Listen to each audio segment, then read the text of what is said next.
కేసులో రాజకీయ నాయకుల మా పార్టీ దృష్టికి వచ్చింది. అది ప్రజల ముందర పెట్టాలని చెప్పేసి ఈరోజు మేమందరం కూడా మీడియా ముందుకు వచ్చాం. తెలంగాణ ప్రజలందరికీ కూడా తెలుసు, 2024లో మార్చి నెలలో పంజాగుట్ట పోలీస్ స్టేషన్లో ఒక పోలీస్ అధికారి ఇచ్చిన అడిషనల్ ఎస్పీ ర్యాంకులో ఉండే పోలీస్ అధికారి ఇచ్చిన కంప్లైంట్ మేరకు ఈ టెలిఫోన్ ట్యాపింగ్ కేసు అనేది రిజిస్టర్ అయింది. అది పూర్తిగా సాంకేతిక ఆధారాలతో చేయాల్సిన ఇన్వెస్టిగేషన్, అంటే టెక్నికల్ ఎవిడెన్స్ బేస్ మీదనే చేయాల్సిన ఇన్వెస్టిగేషన్. ఇదేదో భూతద్దం పెట్టో లేకపోతే ఇంకా ప్రపంచంలో అత్యాధునిక నేర పరిశోధకులు ఎవరైతే ఉన్నారో వాళ్ళందరినీ తీసుకొచ్చి చేయాల్సినంత సీన్ ఈ కేసులో లేదు. మీకు అనుమానం వచ్చింది, మీరు ఇన్వెస్టిగేషన్ చేస్తున్నారు, దానికంతా కూడా టెక్నికల్ ఎవిడెన్స్ ఉంది.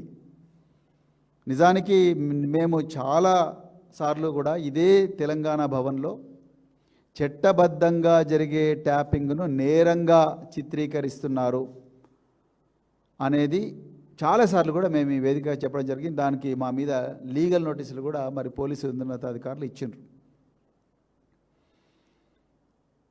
2024 మార్చిలో అయిన కేసు, దానికి ఒక స్పెషల్ ఇన్వెస్టిగేషన్ టీంను పెట్టిండ్రు.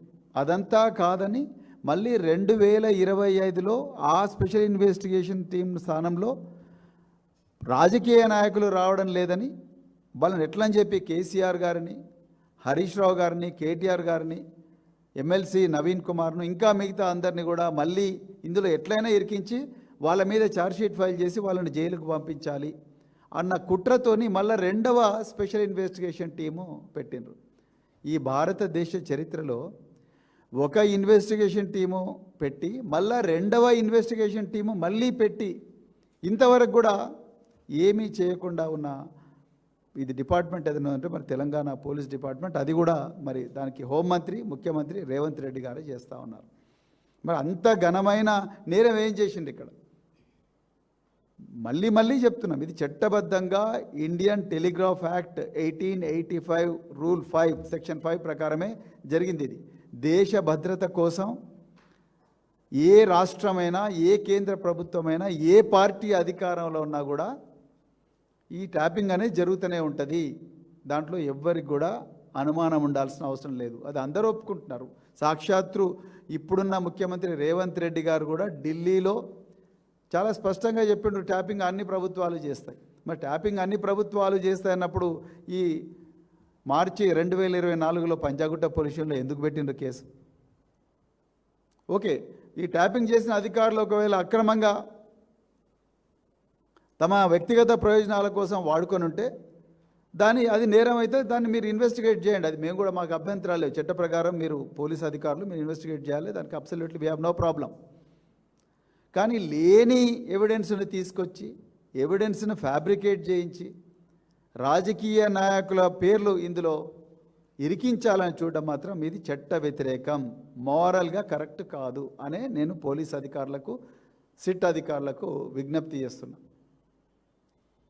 రేవంత్ రెడ్డి గారు ఇచ్చే అక్రమ ఆదేశాలను దయచేసి పాటించకండి. రేపొద్దున మీ మెడకు చుట్టుకునే ప్రమాదం ఉన్నది. 350 మంది సాక్షులను విచారించారు మీరు. 350 మంది సాక్షులను విచారించి ఇప్పటి వరకు కూడా మీరు ఛార్జ్షీట్ ఫైల్ చేయలేదు.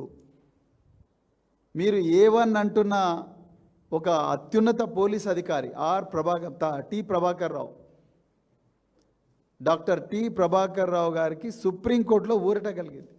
గౌరవ సుప్రీంకోర్టే మీరందరూ ఎన్ని కోట్ల రూపాయలు వెచ్చించి ఆయన బెయిల్ని అడ్డుకోవాలనే ప్రయత్నం చేసినా, దాదాపు 18 రోజులు ఒక ఐపీఎస్ అధికారిని కరడుగట్టిన నేరస్తుడిలాగా, ఒక ఘోరమైన దొంగలను కూడా ఆ విధంగా ట్రీట్ చేయరు. ఒక కరడుగట్టిన నేరస్తుడిలాగా జూబ్లీహిల్స్ పోలీస్ స్టేషన్లో 18 రోజులు ఆయనను భూమి మీద పడుకోబెట్టి, నేల మీద పడుకోబెట్టి మీరు టార్చర్ చేసినా మీకు మీరు రేవంత్ రెడ్డి ఏం చెప్పిండ్రో అది మీ ఎక్కడ దొరకలేదు. రేవంత్ రెడ్డి గారు ఏమన్నారు, ఎట్లనే చేసి కేసీఆర్ పేరు ఇలా రావాలి, ఎట్లనే చేసి హరీష్ రావు పేరు రావాలి, ఎట్లనే చేసి కేటీఆర్ పేరు రావాలి అనే ఆదేశాలు ఏవైతే ఇచ్చినా మీరు ఇంతమందిని టార్చర్ చేసినా మీరు కనుక్కోలేకపోయినరు. కానీ ఇప్పుడు మా దృష్టికి వస్తున్న కొత్త విషయం ఏంటయ్యా అంటే, మీరు ఏమైనా చేసి కేసీఆర్ గారి పేరు, హరీష్ రావు గారి పేరు, కేటీఆర్ గారి పేరు తిమ్మిని బమ్మిని చేసిన ఏదైనా చేసి మళ్ళీ వాళ్ళ పేర్లు ఛార్జ్షీట్లో పెట్టాలి అని చెప్పి మీరు శత విధాల ప్రయత్నం చేస్తున్నట్టుగా మా దృష్టికి వచ్చినాయి.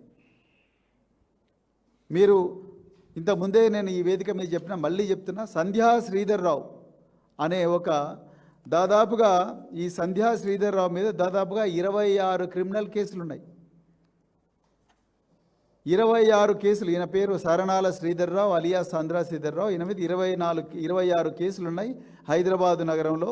అదేవిధంగా ఢిల్లీలో కూడా ఎయిర్పోర్ట్లో ఇతన్ని డిటైన్ చేసిండ్రు. అన్ని చీటింగ్ కేసులు, ట్రెస్పాస్ కేసులు, మొత్తం ఎక్కడెక్కడైతే భూమి దొరుకుతుందో ఈ హైదరాబాద్ మహానగరంలో అక్కడ సంధ్యా శ్రీధర్రావు ఉంటాడు. అందుకొరకు ఆయన మీద మీరు 26 కేసులు పెట్టిండ్రు. పీడీ యాక్ట్లో ఇతను జైలుకు పోవాల్సిన వ్యక్తిని.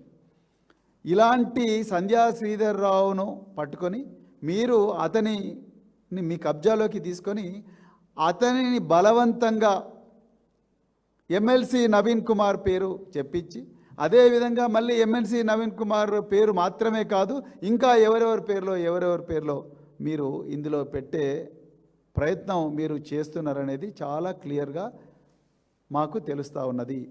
అదేవిధంగా ఈ కేసులో ఒక సీనియర్ జర్నలిస్ట్ని కూడా మీరు ఇరికిచ్చిన అతన్ని ఒక అక్రమ కేసులో, టాపిక్ కేసులో ఆయనకు సుప్రీంకోర్టులో యాంటిసిపేటరీ బెయిల్ అంటే ముందస్తు బెయిల్ వస్తుందన్న భయంతో మీరు ఆయన మీద ఒక అక్రమ కేసు పెట్టి, ఆ అక్రమ కేసులో ఆయనను 45 రోజులు జైల్లో పెట్టి, ఇప్పుడు మళ్ళీ ఆయనతోనే హరీష్ రావు గారి పేరు చెప్తావా లేకపోతే నీ బెయిల్ క్యాన్సిల్ చేయించాలనా అని చెప్పి మీరు ఆయన భయపెట్టిస్తున్నట్టుగా కూడా మా దృష్టికి వచ్చింది.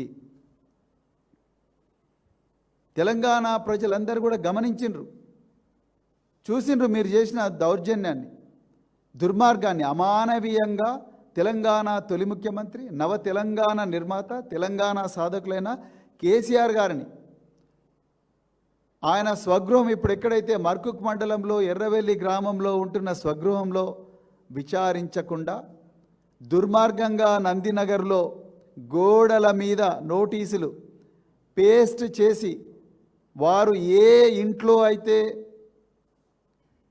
తెలంగాణ కోసం రాత్రింబవళ్ళు అన్నం తినకుండా ఎంతోమంది మేధావులతోని ఉద్యమకారులతోని మరి చర్చలు జరిపి తెలంగాణ పోరాటానికి రూపకల్పన చేసినరో అదే ఇంట్లో మీరు ఎంతో ఘోరంగా ఆయనను దోషిగా ముద్ర వేసి ఆయన్ను మీరు ఎగ్జామిన్ చేసిండ్రు పోలీస్ ఆఫీసర్ రేవంత్ రెడ్డి అక్రమ ఆదేశాల మేరకు.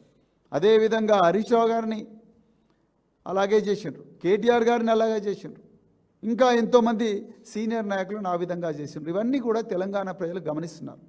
నేను ఇదే వేదికగా నేను చాలాసార్లు చెప్పిన, ట్యాపింగ్ అనేది పోలీసు డిపార్ట్మెంటులో కేవలం ఒక చిన్న డిపార్ట్మెంటు, రహస్యంగా గోప్యంగా ఉండాల్సిన డిపార్ట్మెంట్ చేసే వ్యవహారం.